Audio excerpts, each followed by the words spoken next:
Okay, so me and my partner, man, we just came from the great Bass Pro Shops Outdoor World, and no, this is not a sponsor.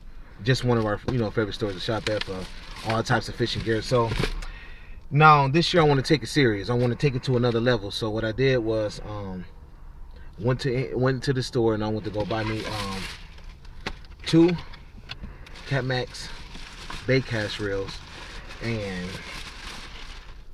I want to see what it's like to dig myself into a fish using one of these reels, and I never used a baitcaster anyways. So once I get home, I'm gonna put this thing together, connect it to my big game Berkeley rods, 8 foot, and we're gonna go through the review. So stay tuned. Welcome, A Lot of Fishing TV. Today we will be doing an open box review on the Maxx Baitcast reel. So let's open this up. We're going to be talking about some of the details and whatever this rod distributes. So, alright, let's get this out there. Okay, first and foremost, before I get into the details and the description of this item, I will first say that I actually like the feel of this. It's a nice weight. It actually looks good too, by the way. And I did a lot of reviews and it caught my eye, and I'm really happy with this purchase. But there's a thing, I have never used a baitcast reel, and this will be my first time attempting. Yes, I have I bought 2 of these today, and we will be putting it on this big game Berkeley rod. And yes, they are discontinued, but good rods. So let's get into some of the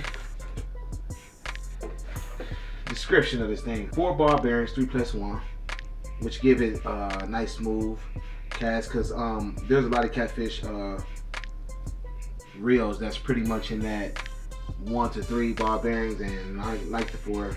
Feel smooth, doesn't feel like your average, and obviously it's going to take some time for me to get used to this, because like I said once before, I'm always been a spinning rod person, so spinning reel in other words. So I'm going to a bait caster, especially for the flatheads. Now the weight, they say, I guess this the weight of this is actually 12 ounces, which is not bad. Nice, it gives you that professional like feel, and it's not just overbearing, and that's what I like. You know what I'm saying? I just want something that's just nice and looks good. You know what I'm saying? So the max drag is 15 pounds. Now when it comes down to drag, 15 pounds is really good, to be honest. You get a lot of people complain about that, feeling like you actually have to have 25 to 30 pounds, and that's not the case. 15 pounds of drag is pretty damn good, to be honest. Because at the end of the day, the fish can't swim forever. You gotta remember that. He's gonna get tired out. So 15 pounds is pretty darn good, to be honest. And it's just something I get into also, because a couple of the reels that I have was in that 20-pound range, and some of them was down to 15, and some of them was down to 8. And if I was to be flathead fishing, obviously I would like to get in that 11 to 15 pound drag. So I think this is pretty much concrete for me. That kind of sold me on the drag with the look, honestly. And then also the reviews. I went through all the reviews you can possibly think of. I went through forums, YouTube videos, I mean even Bass Pro's reviews, and just got I've seen nothing but good things about this reel. So I mean, people showing pictures of 50+ pound not channels but blues and flatheads, and catching 20-pound channels. It's got really good reviews. Okay, so line capacity. Now this is what I want to read, and this is pretty cool. Okay, with the mono line, if you're using 14-pound mono, you get 240 yards. If you use 17-pound, you get 170. 20-pound, 150. Now if you go down to braided, if you use 30-pound, you get 400 yards. Now that's that's pretty darn good. If you use 50-pound, you get 240 yards, and if you use 65, you get 190.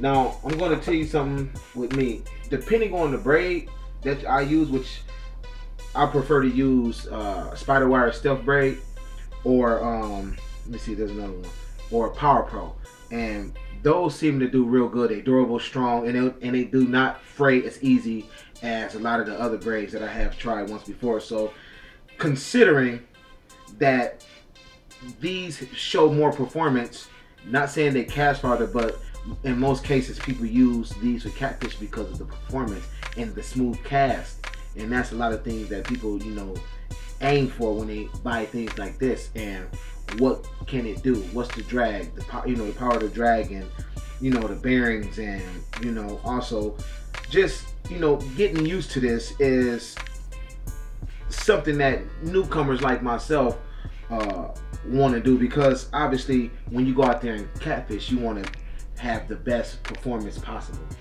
and sometimes these, you know, from what I've been reading, these do the job. But at the end of the day, it's still to each his own. You do not have to get this because the next person have it. If you like your spinning rod reels, use them. There's nothing wrong with that, and you don't need to let nobody tell you that you need one of these, because you do not. If it's been working for you, you do what you've been doing. So that's just something I needed to get off my chest. So back to some of the things we're talking about. And gear ratio is 5:1, and that's pretty cool. Most of the time just average. But like I said, I was ready to use this. The good reviews, it looks good, it feels good. Don't know how to use it yet exactly. I mean, I understand, you know, when you go out there and, you know, cast out and you want to use your bait clicker so that you can hear the sound, you want to turn on the clicker and disengage your reel so that when the fish pull, you will hear something like here. And then when they do pull, you want to engage the reel and begin to pull. Turn it off, by the way, and then you'll be able to do your thing. I don't know exactly the term of it, but it's like a magnetic gear, if I'm saying it right, that kind of helps with the backlash of the line. Keeps it. It helps you to detect whether you whether there be too much backlash or not. So, you know, ways I've seen people testing it is, you know, adjusting this and letting the disengage in the western and letting it drop. Now, if it's dropping too fast and you get to still get the spin, you might want to kind of tighten up just a little bit more, but enough to where you can control and it won't be much backlash. But another thing, a lot of times I also hear people say they don't even worry about it, because at the end of the day, they're using their thumb to, you know, keep that from happening. So I'm just excited, honestly. I just can't wait to this weather kick in, the spring, and get myself into some flatheads. Take myself down to Cincinnati probably this year and get into some blues. Man, I'm just excited, man. Good reviews. And there you have it. Open box review on the Maxx Baitcast reel. See you next time.